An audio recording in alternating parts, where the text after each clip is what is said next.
नमस्कार दोस्तों, स्वागत है आपका जागो इंडिया न्यूज चैनल पे। पिछले 2 वीडियो से हम आपके समक्ष महिला सशक्तिकरण से जुड़े समाचारों को प्रस्तुत करते आ रहे हैं। आज की यह खबर की शुरुआत हम इसी संस्करण से जुड़े अगली खबर की कड़ी के साथ करते हैं। भारत की सेना पर हम सभी देशवासियों को गर्व है, इसमें कोई दो राय नहीं। परंतु आज हम बात इस महान सेना के कुछ नियमों की करने जा रहे हैं। भारतीय सेना में आज से 12 साल पूर्व शुरू हुई महिला पुरुष की समानता की जंग अब अपने निर्णायक पड़ाव पर आ गई है। आसान भाषा में कहे तो 5 साल के शॉर्ट सर्विस कमीशन में महिलाओं के लिए स्थायी कमीशन तक का सफर अब पूरा हो चुका है। सरकार ने इस पर अपनी मुहर लगा दी है। सेना के पूर्व महिला अधिकारी इसे समानता की ओर एक बड़ा कदम मानती है। साथ ही ये उनके लिए एक नामुमकिन सपने को सच होने जैसा है। जब 2008 में हमने ये लड़ाई शुरू की थी तो सोचा भी नहीं था कि वाकई ये दिन आ जाएगा। इतना आसान नहीं था कि महिलाओं के लिए स्थायी कमीशन पाना, लेकिन आज लगता है कि कोशिश करते रहने से हर असंभव कार्य भी संभव हो सकता है। इससे न सिर्फ महिलाओं का हौसला बढ़ेगा बल्कि उनके सामने अवसरों का आसमान भी खुल जाएगा। ये कहना है सेवानिवृत्त lieutenant colonel doctor Anupama Munshi का, जिन्होंने 11 अन्य महिला अधिकारी के साथ मिलकर महिलाओं को स्थायी कमीशन दिलाने की याचिका दायर की थी। यह याचिका पर सुप्रीम कोर्ट ने 17 फरवरी को भारतीय सेना में महिला अधिकारी को स्थायी कमीशन देने का फैसला सुनाया था। अब रक्षा मंत्रालय ने महिलाओं को भारतीय सेना में स्थायी कमीशन प्रदान करने की मंजूरी दे दी है। इस संबंध में औपचारिक आदेश जारी कर दिया गया है। जानते हैं क्या है यह अस्थायी कमीशन। शॉर्ट सर्विस कमीशन के तहत महिलाओं को केवल 10 या 14 साल तक सेवाएं दे सकती है। इसके बाद वह सेवानिवृत्त हो जाती है, लेकिन अब उन्हें स्थायी कमीशन के लिए आवेदन करने का भी मौका मिलेगा, जिससे वह सेना में अपनी सेवाएं आगे भी जारी रख पाएंगी और रैंक के हिसाब से सेवानिवृत्त होंगी। साथ ही उन्हें पेंशन और सभी भत्ते भी मिलेंगे। साल 1992 में शॉर्ट सर्विस कमीशन के लिए महिलाओं का पहला बैच भर्ती हुआ था। तब ये 5 साल का हुआ करता था। इसके बाद इस सर्विस की अवधि 10 साल के लिए बढ़ाया गया। साल 2006 में सर्विस को 14 साल के लिए कर दिया गया। पुरुष अधिकारी शॉर्ट सर्विस कमीशन के 10 साल पूरे होने पर अपनी योग्यता के अनुसार स्थायी कमीशन के लिए आवेदन कर सकते हैं, लेकिन महिला ऐसा नहीं कर सकती थी।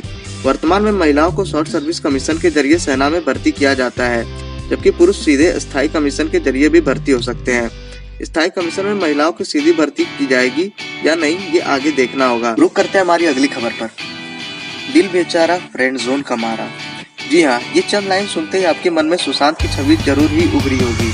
हम बात कर रहे हैं उनकी आखिरी मूवी दिल बेचारा की, जो कल डिज्नी हॉटस्टार पर रिलीज की गई। सुशांत सिंह राजपूत की आखिरी मूवी दिल बेचारा रिलीज हो चुकी है। फिल्म की कहानी, कलाकारों की एक्टिंग और ए.आर. रहमान का म्यूजिक दिल को छू लेने वाला है।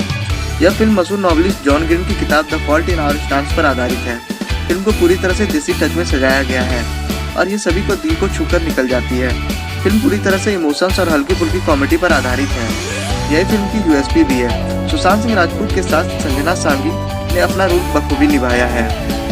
जानते हैं मूवी दिल बेचारा की कहानी के कुछ हिस्से। कहानी जमशेदपुर में रहने वाली कीगी बासु यानी संजना सांगी से शुरू होती है, जो कैंसर की पेशेंट है।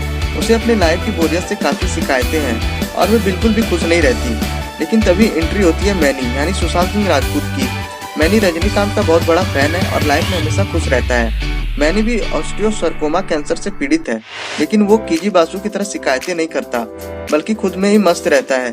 कीजी बासु की जिंदगी मैनी से मिलने के बाद बिल्कुल बदल जाती है और वो भी लाइफ को एंजॉय करने लगती है। अब तक हमने बात की मूवी के कुछ हिस्से।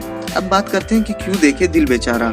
सुशांत सिंह राजपूत और संजना सांगी दिल बेचारा की कहानी जहाँ दिल छू लेने वाली है, वहीं अगर एक्टिंग की बात करें तो दोनों खरे उतरे हैं और उन्होंने हर इमोशंस को बखूबी पेश भी किया है।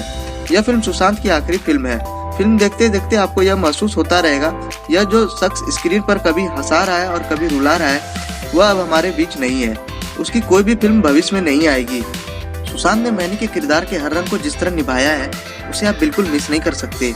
सुशांत जैसे एक्टर को खोना बॉलीवुड के लिए बड़ा नुकसान है और ये बात आपको फिल्म देखने के बाद समझ आएगी। सुशांत के अलावा संजना सांगी, शाश्वता मुखर्जी, शाश्वता और साहिल वेद ने अपने काम से पूरी तरह प्रभावित किया है। स्पेशल रोल में सैफ अली खान पूरी तरह जच रहे हैं और डायरेक्टर के रूप में मुकेश छाबड़ा छाप छोड़ने में बिल्कुल कामयाब रहे हैं। ए.आर. रहमान ने हमेशा की तरह शानदार म्यूजिक से फिल्म को सजाया है। खबर में आगे बढ़ते हुए बात करते हैं भारत चीन सीमा विवाद की। भारत चीन ने पूर्वी लद्दाख से पूरी तरह से जल्द सैनिकों को पीछे हटाने पर सहमति जताई है। भारत और चीन ने पूर्वी लद्दाख के संघर्ष वाले क्षेत्र से पूरी तरह और जल्द से जल्द सैनिकों को पीछे हटाने पर सहमति व्यक्त की। दोनों देश ने कहा कि द्विपक्षीय संबंध के संपूर्ण विकास के लिए पूर्ण रूप से शांति बहाल करना जरूरी है। दोनों देशों ने सीमा विवाद मामले पर विचार विमर्श एवं समन्वय के कार्यकारी ढांचे को तहत आज ऑनलाइन माध्यम से हुई ताजा तरीन राजनयिक वार्ता के दौरान स्थिति की समीक्षा की। दोनों देश की यह बैठक ऐसे समय पर हुई है जब इस तरह की खबरें आ रही थी कि पीछे हटने की प्रक्रिया आगे की ओर नहीं बढ़ पा रही है। जैसे कि 14 जुलाई की कोर कमांडर स्तरीय के पिछले दौरे की वार्ता के बाद उम्मीद जताई जा रही थी।